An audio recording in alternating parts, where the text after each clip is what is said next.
తెలంగాణ ప్రభుత్వం 213 మంది ఖైదీలకు క్షమాభిక్ష ప్రసాదించింది. దీనికి సంబంధించి ప్రభుత్వం ఉత్తర్వులు జారీ చేసింది. దీర్ఘకాలంగా జైళ్లలో మగ్గుతున్న తమ వారిని విడుదల చేయాలంటూ ఖైదీల కుటుంబ సభ్యులు సీఎం రేవంత్ రెడ్డికి ప్రజాపాలనలో దరఖాస్తులు అందజేశారు. దీనిపై స్పందించిన సీఎం కేంద్ర రాష్ట్ర ప్రభుత్వాల మార్గదర్శకాల ఆధారంగా ఖైదీల ముందస్తు విడుదలకు ఉన్న అవకాశాలను పరిశీలించాలని ఆదేశించారు.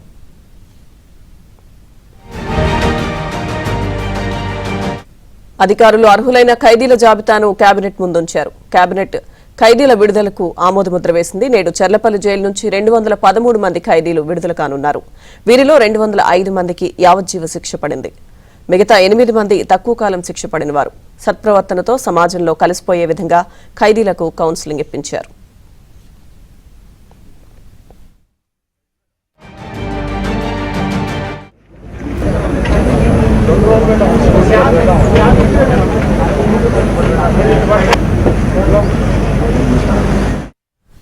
అలాగే క్షమాభిక్ష ద్వారా విడుదలయ్యే ఖైదీలకు నేడు చర్లపల్లి జైల్లో జాబ్ మేళా కూడా నిర్వహిస్తున్నారు. జైళ్ల శాఖ ఆధ్వర్యంలో కొనసాగుతున్న పెట్రోల్ బంక్లతో పాటు డ్రైవర్లు, డేటా ఆపరేటర్లు, ఇతర విభాగాల్లో వారి ఆసక్తి మేరకు ఖైదీలకు ఉపాధి అవకాశం కల్పించనున్నారు.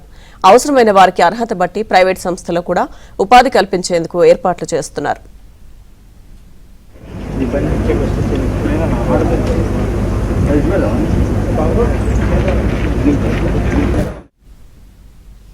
ఇక ఖైదీల విడుదలకు సంబంధించిన పూర్తి సమాచారం మా ప్రతినిధి శశి మనకు లైవ్ లో అందిస్తారు. శశి,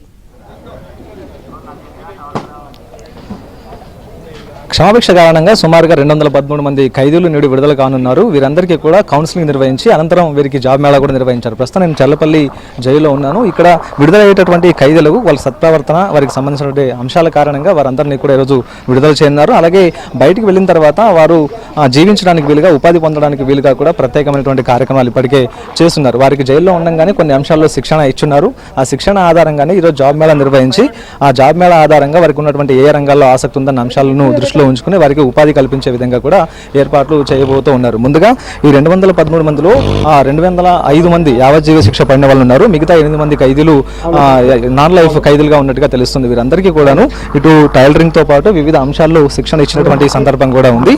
సో వారి ఆసక్తిని బట్టి వారందరికీ కూడా ఉపాధి కల్పించబోతున్నారు. ఇప్పటికే జైలు శాఖ ఆధ్వర్యంలో ప్రత్యేకంగా పెట్రోల్ బంకులు నడుస్తూ ఉన్నాయి. తర్వాత కొంతమందికి డ్రైవింగ్ లాంటి అంశాల్లో శిక్షణ నైపుణ్యం ఉంటే కనుక వారికి డ్రైవింగ్ సంబంధించిన అంశాలతో పాటు ఇతర ప్రైవేట్ విభాగాల్లో కూడాను ఉపాధి కల్పించే విధంగా ఇప్పటికే ఏర్పాట్లను కూడా కొనసాగిస్తున్నటువంటి సందర్భం ఉంది. ఒకసారి మనం విజువల్స్ లో కూడా వచ్చి మహిళా ఖైదీలకు ఇవ్వడానికి వీలుగా ఇప్పటికే ఇక్కడ సిద్ధం చేసి ఉంచినటువంటి కుట్టు మిషన్లు అంటూ కూడా చెప్పుకోవచ్చు. ఎందుకంటే ప్రత్యేకంగా జైల్లో ఉండగానే వారికి ఈ కుట్టు మిషన్ పైన ప్రత్యేకమైనటువంటి శిక్షణ కూడా ఇచ్చారు కాబట్టి వారు బయటికి వెళ్ళిన తర్వాత ఉపాధి పొందేందుకు వీలుగా కూడా వారు ఉచితంగా కుట్టు మిషన్లు ఇవ్వడానికి ఇప్పటికే ఏర్పాటు చేసినటువంటి సందర్భంగా ఉంది. చాలా కాలంగా ఈ ఖైదీలంతా కూడా వివిధ నేరాల్లో శిక్షలు అనుభవిస్తూ ఉన్నారు. అయితే చాలా కాలంగా తమ వారు జైళ్లలో మగ్గుతూ ఉన్నారు కాబట్టి తమ వారిని ముందస్తుగా విడుదల చేసే విధంగా అవకాశాలు కల్పించాలంటూ ప్రజావాణిలో చాలా వరకు పెద్ద ఎత్తున వినతులు వచ్చినటువంటి సందర్భం కూడా ఉంది. ఈ వినతులన్నింటినీ కూడా పరిశీలించిన తర్వాత సీఎం రేవంత్ రెడ్డి ఆదేశాల మేరకు ప్రత్యేకంగా ఒక లిస్టు తయారు చేశారు. ఆ లిస్టులో అర్హులైనటువంటి లిస్ట్ తయారు చేసిన తర్వాత కేబినెట్ పంపించారు. కేబినెట్ కూడా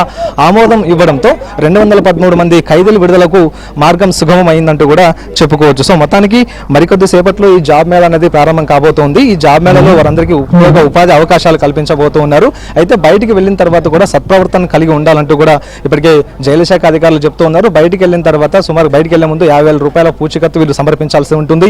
మరోవైపు జైలు నుంచి విడుదలైన తర్వాత బయటికి వెళ్ళిన తర్వాత అదే సత్ప్రవర్తన కొనసాగించాలి. మరోవైపు ఏదైనా నేరం చేస్తే మాత్రం గతంలో మిగిలిపోయి ఉన్నటువంటి శిక్షను కూడా కంటిన్యూ చేస్తామంటూ ఇప్పటికే హెచ్చరిస్తున్నటువంటి సందర్భం కూడా ఉంది. మరోవైపు ఇప్పటికే ఖైదీలంతా కూడా ఖైదీలకు సంబంధించిన కుటుంబ సభ్యులంతా చర్లపల్లి జైలు వద్దకు చేరుకుని ఉన్నారు. మరోవైపు వీరందరూ కూడా ఇక్కడ నుంచి ఈ రోజు విడుదల కాబోతూ ఉన్నారు. Right, thank you Shashi.